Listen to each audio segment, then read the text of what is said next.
Okay. Sound check. Test. Border 2 incident. Community meeting sound check.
Good evening. My name is Chris Harvey, Information Officer on the Border 2 incident. Thank you for joining us tonight for our live chat.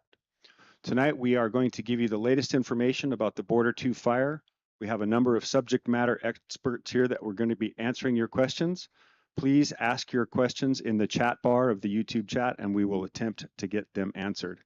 Also, please stick around after the end. The chat bar will stay live, and we'll continue to go back and try and answer any unanswered questions. We're going to start with some numbers tonight that are the latest as of 6 p.m. The acres are now 6,225 acres. We now have 2,540 personnel assigned to the fire. And I'm very happy to report that with the combination of hard work and weather today, the containment has gone from 10% to 40%. To start us off tonight, we'll have an operational briefing.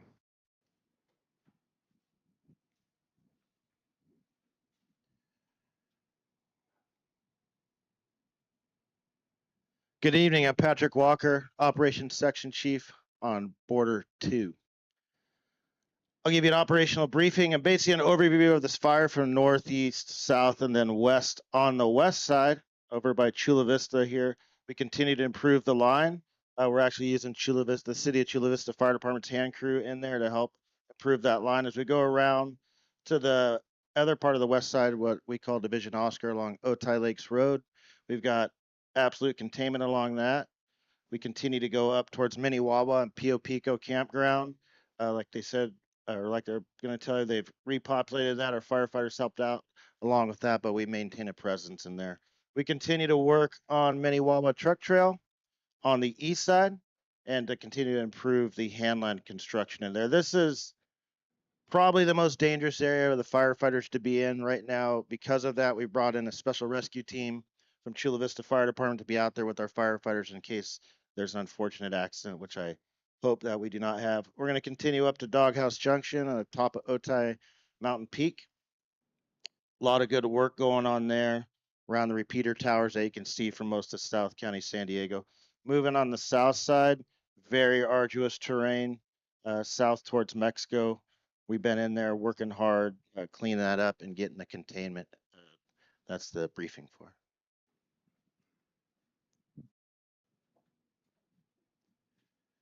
Good evening. I'm Mark Luffelbein. I'm the incident meteorologist.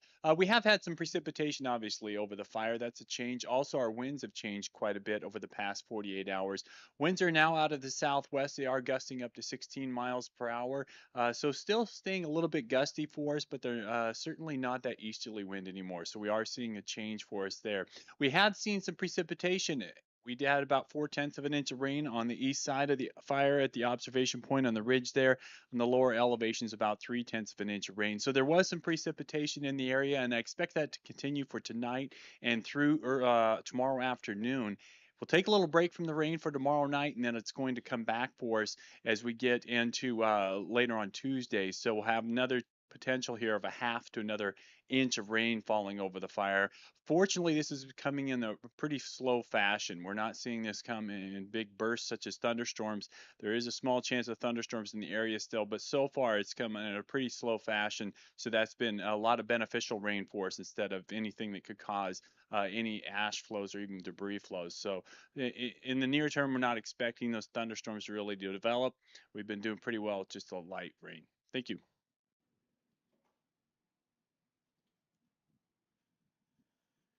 Good evening. My name is Lieutenant Mike Gonzalez. I'm with the San Diego Sheriff's Office. Right now, we're going to be posting in the chat all the information on any hard road closures, any evacuation order zones, and repopulation zones as well. I want to encourage everybody to please download the Genesis Protect app to get the latest information. We'll be including a hyperlink for that in the chat as well.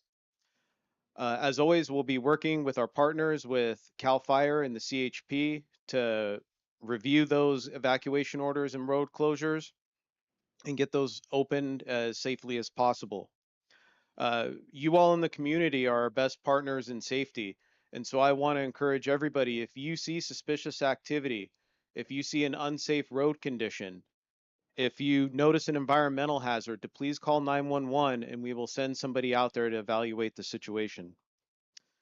All of our detention facilities in the East Mesa area, including San Diego Probations, East Mesa Juvenile Detention Facility are back to normal operations and regular visit schedules. Thank you.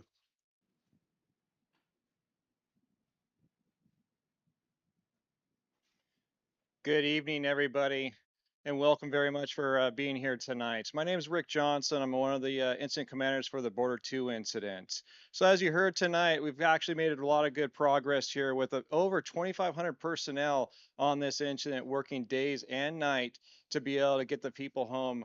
So with good news, we were able to repopulate this afternoon of the communities of Dolzera, and that's great. We also were able to open up a Highway 94. And what I really ask for the community is to please download Genesis Protect. That way we're able to communicate with the public if we're able to repopulate, or as well, if there was a new incident or anything else like that, you would get the evacuation orders and warnings. As well as the cause currently right now is still being investigated. And what really helped was on this incident is we had a preposition of resources. As soon as CAL FIRE was aware that we had wind events coming in, we were able to move a whole bunch of assets down from the north, over 50 fire trucks, as well as fixed wing helicopter or fixed wing planes that drop retardant, helicopters that were able to fly at night. We were able to suppress the fires that we had, the fire on the Border 2 fire, as well as a lilac incident. We were able to get in there and get those incidents addressed immediately before they became a larger incidents than they are currently. So thank you. All right, we have a question for operations on is rain helping and how? It's bittersweet. It's absolutely helping 100%. It's bringing the humidity up, the fuel moisture is up, but it is creating some pretty tough conditions for the firefighters out there in that rain, but they're still working hard. There's still some heat in there. So when that humidity comes up, obviously it's like raining on the fire and it helps it go out. So you're not usually going to see active flame, but they're still digging through the dirt, gridding out that whole thing, basically searching for any smokes they can. Hope that answers the question.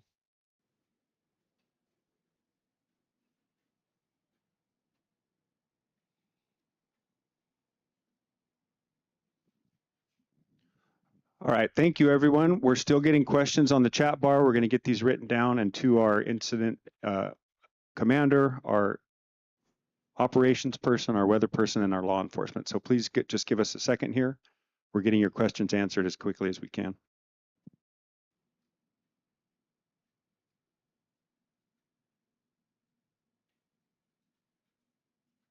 Looks like we have a question for operations. Correction, correct question for the incident commander.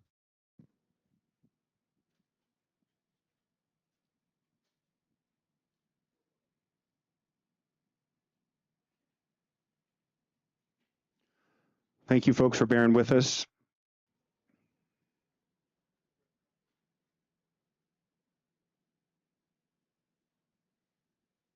Okay. Looks like all of our questions have been answered. We're going to go ahead and end the meeting at this point. Please stay on. We're going to attempt to answer any further questions that you may have in the chat bar on the right-hand side of your screen. Thank you.